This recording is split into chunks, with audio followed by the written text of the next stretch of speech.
I had two mothers, or at least two mothers, but they lived inside one body. This body stood 5 foot flat, covered in Filipino mestiza skin, crowned with a head of jet black hair and genius matter, an IQ the same level as Einstein's. This body went by two names, or at least two names, but they lived in the same house. This house became known as Mansion Royale, my childhood home.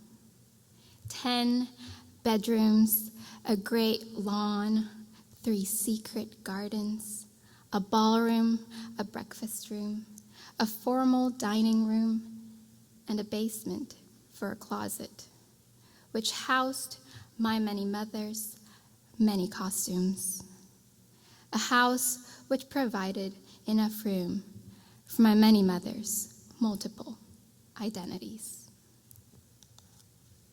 Orchid Mama, soft as morning air, rounded at the edges like the whorls of a petal, exotic and of the Orient, alluring in her purple simplicity and the silken feel of her skin. My strongest memory of Orchid Mama was her at breakfast, smelling like orange peel, flipping through Vogue and Elle, calling out words like pret-a-porter and couture to the air, her way of expanding my vocabulary.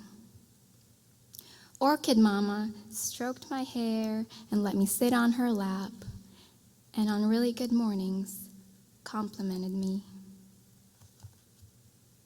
Tiger Mama, clad in animal print, aquanet hair coiffed and teased to the skies, Dior heels click-clacking against the marble floor, her face caked an inch thick with foundation, bronzer, and blush. Her garments itched or pricked when I touched, and so her clothes and makeup came between us like a barrier, making Tiger Mama a walled city no body could reach nor enter. Then there's the other mamas whose names I forget or never got to know. Mama, who ran after Papa with a knife in hand. Mama, who pulled out a gun from the glove compartment, her manicured hand flailing in the wind and making a rain of bullets. Mama, who hit me repeatedly with her purse at the bookstore. Mama, who swan dived into the pool in her Valentino suit. Mama, who pretended to have cancer so I would take on 3 jobs while in college. Mama, who jumped out of the car in the middle of a storm to twirl and dance and lose herself to the gales of La Niña. These are the mamas whose names I don't recall or never got to know, but I never forget them, and they are the reason why I write.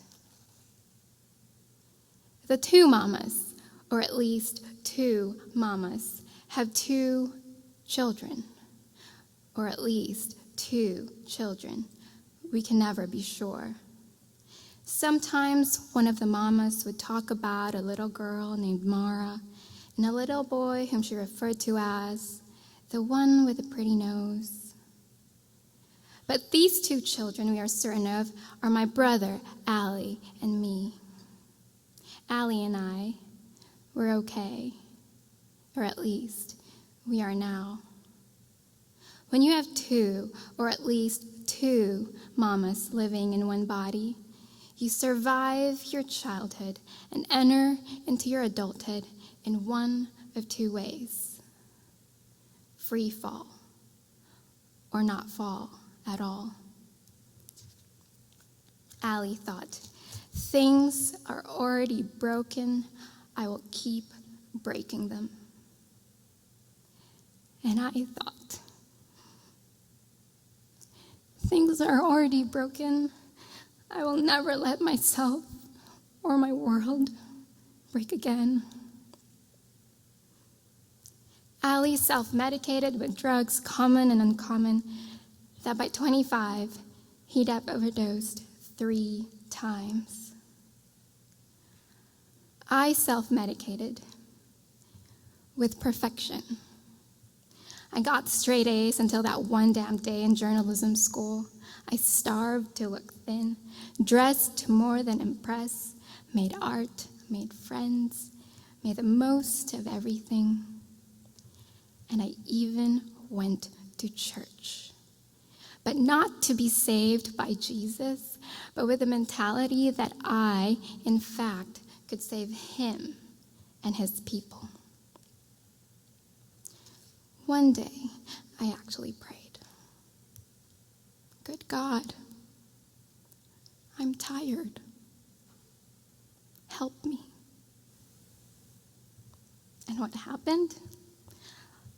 Life's greatest miracle, pregnancy.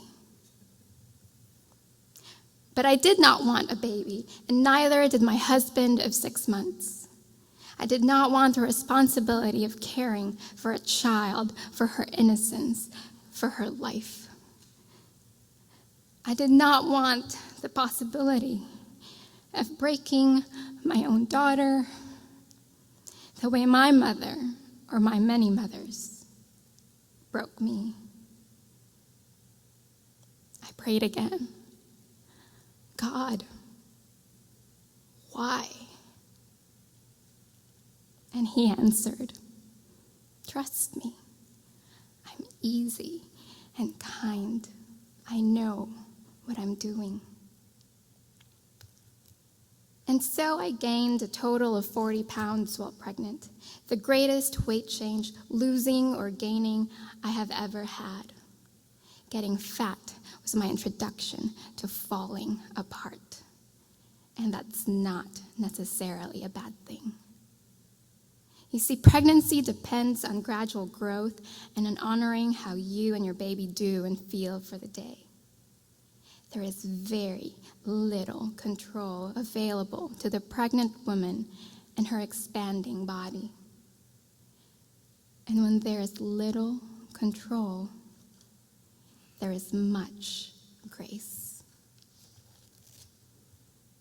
And so, when my daughter was born, her hair black as mine and my mother's, I named her Anouk, meaning favored by grace.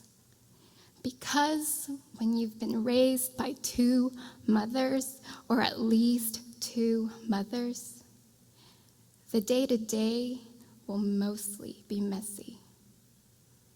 But for that, there's grace upon grace. And the mess itself, it becomes its own kind of beauty.